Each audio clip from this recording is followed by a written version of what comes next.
السلام علیکم دوستانو، هیله مند یم چې روغ جوړ او صحتمند یاست. نن بیا زه د یوې داسې ویډیو سره تاسو ته حاضر یم چې هیله ده چې ستاسو د ګټې وړ به وګرځېږي. په دې ویډیو کې موږ په دې پوهیږو چې څنګه کولی شو د نورو کمپیوټرو ته لاسرسی پیدا کړو، مطلب هیکینګ.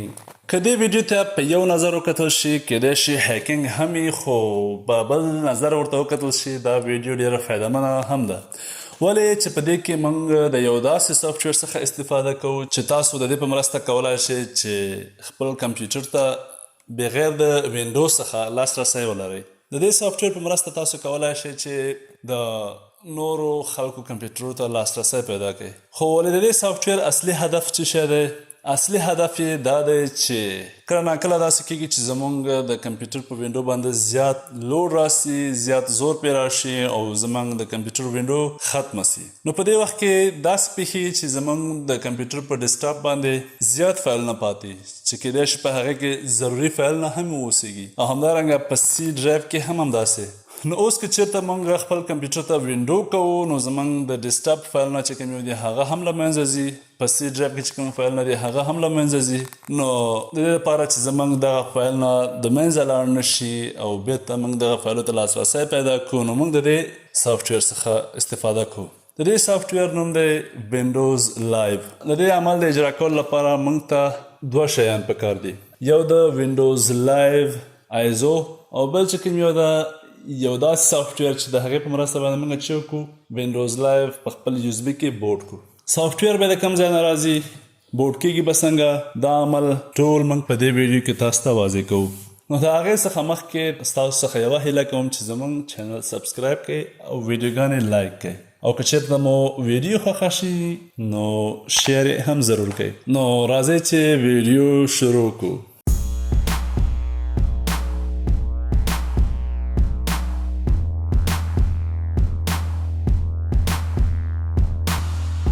ښه، دا د موږ د کمپیوټر سکرین ته راغلو. د دې لپاره چې موږ د وینډوز لایو سافټویر ډاونلوډ کړو، نو موږ به څه شی کوو، په خپل کمپیوټر کې یو براوزر را خلاصو چې هر براوزر نو ما دا د ګوګل کروم را خلاص کړی دی چې په دې کې به زه په سرچ کې ګیټ انټو پی سی ویب سایټ ته لاړ شم.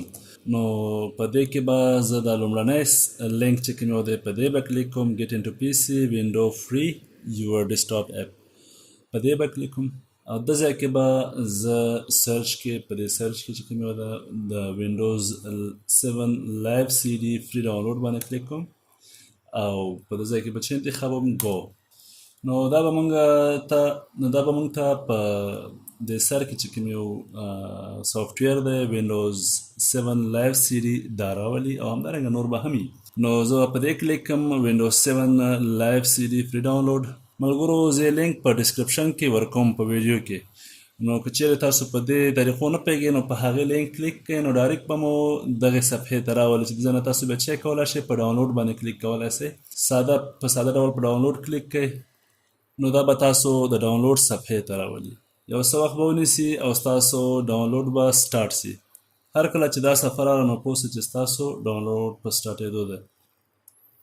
ښه، دا دی زموږ د سافټویر ډاونلوډ شروع شو چې 614 MB فایل دی. نو تیار ما ډاونلوډ کړی دی، نو زه به د ځای نه چیک کړم، دا به کینسل کړم او هغه فایل به زه تاسو ته راخلاص کړم. هر کله چې تاسو دا سافټویر ډاونلوډ کړئ نو دا به په زپ فایل کې تاسو چیک کوئ، دا به انزپ کوئ یا ایکسټراکټ کوئ. هر کله چې مو ایکسټراکټ کړئ نو تاسو به یو داسې فولډر په مخ ته راسي چې په دې کې به یو وینډوز 7 لایو سی ډي او بل چې دا وینډوز د دې انسټالر او بل چې دا ریډمي او همدارنګه فارمیټر به وي. په دې کې چې کوم یو موږ ته ضروري فایل دی هغه دا یو فایل دی وینډوز 7 لایو سی ډي فرام یو اس بي ډاټ آیزو.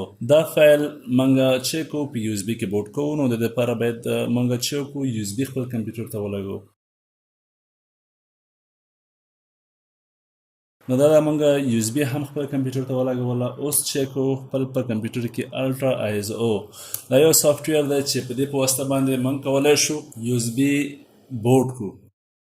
یو اس بي بوټ مطلب څه شی، په یو اس بي کې موږ وینډو بوټ کړو، مطلب د یو اس بي د لارې موږ کمپیوټر ته وینډو انسټال کړو. او همدارنګه نور ځینې شیان چې د سافټویر په واسطه باندې کیږي موږ کولای شو. د دې سافټویر ډاونلوډول هم اسانه دي. په همدې ویب سایټ کې ګیټ انټر پی سی ویب سایټ کې به تاسو الټرا ایز او سرچ کوئ نو تاسو به دا سافټویر مخته راسي او په ډاونلوډ به کلیک کوئ نو دا به تاسو ته ډاونلوډ سي. او یا په دې کې 4 اپشن دي. په دې کې به تاسو چې انتخابوئ کنټینیو ټو ټرای. ګورئ د دې ویډیو یو بله ګټه دا سوه چې تاسو په دې کې چې کولی شئ یو اس بي څنګه بوټ کېږي دا طریقه هم زده کولی شئ. نو اوس زه راځم د دې لپاره چې هغه فایل دلته راولم نو باید څه وکړم اوپن فایل باندې کلیک کړم. کله چې مو په فایل کلیک کړ نو دلته به چې انتخابو اوپن انتخابو. کله چې مو اوپن انتخاب کړ نو بیا به تاسو چېرته لاړ شئ هغه چېرته چې ستاسو دا سافټویر پروت وي هغه ته به لاړ شئ او هغه ځای نه به دا سافټویر انتخاب کړئ. نو دا د تیار هغه سافټویر چې کوم ځای کې و هغه ځای نه مې انتخاب کړی دی. په دې باندې به کلیک کوئ او دلته به چې کې اوپن کلیک کړئ.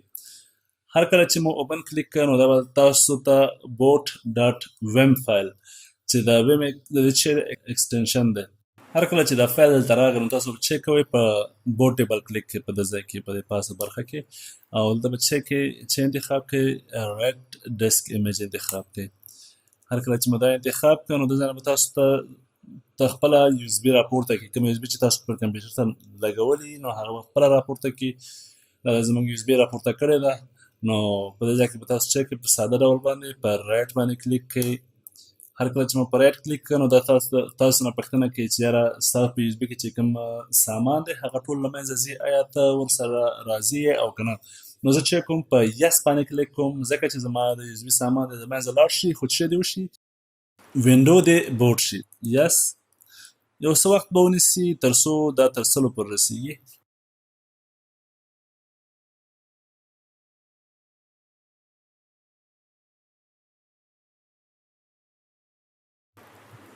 ښه دا زمونږ یو اس بي بوټ شو دلته ډن راغی او ډن سره مخته چې راغی 100%.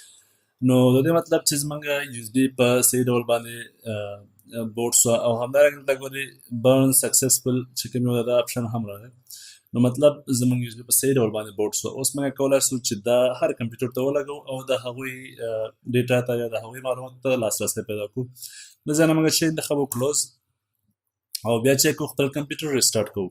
ګورو زمونږ کمپیوټر ریسټارټ کېږي. د دې لپاره چې تاسو ښه پرې پوه شئ نو او تاسو ته په ثبوت ورسېږي چې آیا دا رښتیا هم کار کوي نو دا د زمونږ عملیه روانه ده او په لږ وخت کې به تاسو وګورئ چې موږ د دې یو اس بي په واسطه باندې څنګه کولی شو د نورو کمپیوټرو فایلو ته لاسرسی پیدا کړو. اول د دې لپاره چې تاسو ته په ثبوت ورسېږي نو زه خپله نارمل وینډو سټارټوم چې زما په کمپیوټر کې وینډوز 10 انسټال ده او په هغې یو سټرانګ پاسورډ یا سخت پاسورډ لګېدلی دی. نو اوس به دا هم لږ څه وخت ونیسي. ښه دا د زمونږ کمپیوټر وینډوز سټارټ شوه. نو اوس تاسو ته ښکاري چې زما په کمپیوټر کې چې کوم یو د وینډوز 10 انسټال ده او په دې باندې پاسورډ هم لګېدلی دی مطلب یوزر لاګین دی. موږ نشو کولی چې بغیر د پاسورډه دې کمپیوټر ته داخل شو. نو زه اوس تاسو ته درښیم چې د دې یو اس بي له لارې چې دې کې موږ همدا اوس وینډوز لایف بوټ کړه څنګه کولی شو چې دې کمپیوټر ته داخل شو بغیر د دې چې زموږ څخه پاسورډ غواړي. نو اوس یو ځل بیا دا کمپیوټر چې شته ضرورت لري ریسټارټ ته ضرورت لري او د هغې څخه مخکې باید موږ چې وکړو د یو اس بي په دې کمپیوټر ته داخل کړو. دا د یو اس بي مې داخل کړه. زه اوس راځم کمپیوټر چې کوم ریسټارټ کوم. نو زه اوس په دې کې په ریسټارټ باندې کلیک کوم او بل ریسټارټ انوی باندې کلیک کوم. د دې لپاره چې موږ د دې کمپیوټر بورډ ته لاړ شو بورډ سیټینګ ته لاړ شو نو باید موږ ته د دې د کمپیوټر د بورډ سیټینګ هغه بټن معلومه وي چې په کومه بټنه باندې دا بورډ سیټینګ ته ځي. په ډیل کمپیوټر کې په F12 باندې یا په F12 باندې موږ کولی شو چې د کمپیوټر بورډ سیټینګ ته لاړ شو او همدارنګه په HP کې موږ کولی شو چې په F9 باندې او نور هم زیاتې کمپیوټر دي چې د هر یو ځان ته بټن یا ځان ته کی نو تاسو ته باید هغه کې معلومه وي. تاسو دا ریسټارټ کېږي. دا ریسټارټ شو. اوس به موږ چیک کوو په همدې ځای کې موږ F12 بټن ووهو کله چې وینډو سټارټېږي. کله چې F12 بټن موږ ووهله نو دا به موږ یو داسې مخته راولي چې په دې ځای کې به موږ چې انتخابو USB storage device انتخابو. هر کله چې مو دا انتخاب کړ نو په دې به تاسو چې کې انټر کلیک کړئ نو دا به تاسو ته همدا وینډو چې کومه موږ وینډوز لایو د یو اس بي څخه بوټ کی او کمپیوټر به سٹارټ کی لکه څنګه چې تاسو کتلی شئ زموږ وینډو په سٹارټ کېدو کې د په شروع کېدو کې د نو تاسو ته اوس موږ دا درښیو چې زموږ په کمپیوټر کې وینډوز 10 انسټال وه اوس د ده ځای څخه موږ ته چې خلاصېږي وینډوز 7 نو دا وینډو موږ ته د یو اس بي څخه خلاصېږي ګورئ دا د زموږ وینډو سټارټ شوه بغیر د چې موږ څخه پاسورډ وغواړي بغیر د چې موږ یوزر نیم ولرو بغیر د چې موږ ته د کمپیوټر پاسورډ معلومي زموږ وینډو سټارټ شوه اوس د دې وینډو په مرسته باندې موږ کولی سو چې خپل یو اس بي ته د زموږ د کمپیوټر څخه یا کمپیوټر کې تاسو د یو اس بي ورته لګولي معلوماتو ته لاسرسی ولرئ او همدارنګه خپل یو اس بي ته یا بل یو اس بي ته یې چې کوئ کاپي کړئ نو د دې لپاره چې تاسو په دې ښه پوه شئ نو زه چیک خلاصوم مای کمپیوټر خلاصوم او د ځای نه بیا چې انتخابوم دا دی ګوره زموږ هغه ټول ډرایوونه راغله سی ډرایو سو ای ډرایو سو او همدارنګه ډي ډرایو زموږ چې کوم وینډو انسټال ده هغه په دې کې د بوټ ایکس په نامه سره چې کوم ډرایو دی په دې کې زموږ دا وینډو چې اوس دلته ران ده دا انسټال ده زما په کمپیوټر کې چې کوم معلومات دي هغه ټول په دغه ډرایو کې دي ګورئ هغه ټول فولډر یې دلته راغلی دا څخه موږ کولی شو چې په اسانه سره یو فولډر خپل یو اس بي ته انتقال کړو نو زه راځم په دې یو فولډر باندې چې د باس په نامه سره دی کنټرول سی یا کاپی کوم یا رایټ کلیک کوم کاپی کی او خپل یو اس بي ته یوسه دا زمونږ یو اس بي ده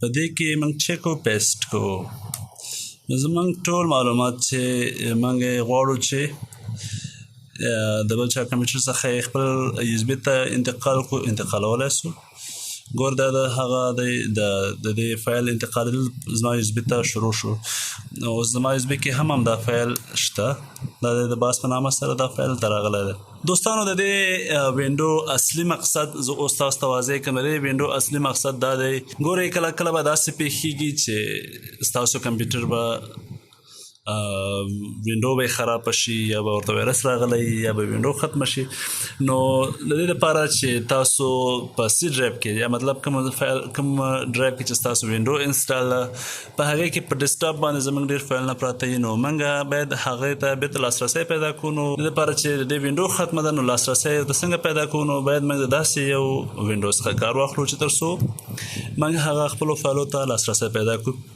دوستانو تاسو ولیدل چې موږ د دې وینډو په مرسته باندې چې وینډوز لایو د دې په مرسته باندې موږ د خپل اصلي کمپیوټر څخه و د ورچوال وینډو ته فایلونه هم انتقال کړه او همدارنګه تاسو کولی شئ چې پوره د فولډر ځان ته انتقال کړئ د دې وینډو په مرسته باندې نو دا یو طریقه چې په ډېرو ځایو کې په کار راځي کیدای شي کله کله ستاسو وینډو کرش سي یا وینډو مو ختمه سي ستاسو څخه فایلونه ختمي نو تاسو کولی شئ د وینډو په مرسته باندې خپل فایلونه بیرته لاسته راوړئ او همدارنګه که چیرته مو د یو اس بي وباسله مطلب داسې مو د دې څخه کش کړه نو تر هغو پورې به ستاسو دا وینډو رنې چې تر څو یې تاسو ریسټارټ کوئ دا زه دا بیرته ریسټارټ کوم زموږ وینډو 7 به بیرته په خپل اصلي وینډو باندې بدله شي اوس دا د یو اس بي ما سره په لاس کې ده مطلب زموږ یو اس بي هلته نه ده لګېدلی نو اوس باید چې وشي خپله نارمل وینډو سټارټ سي دا دی ګوره نارمل وینډو سټارټ سوه وینډو 10 ته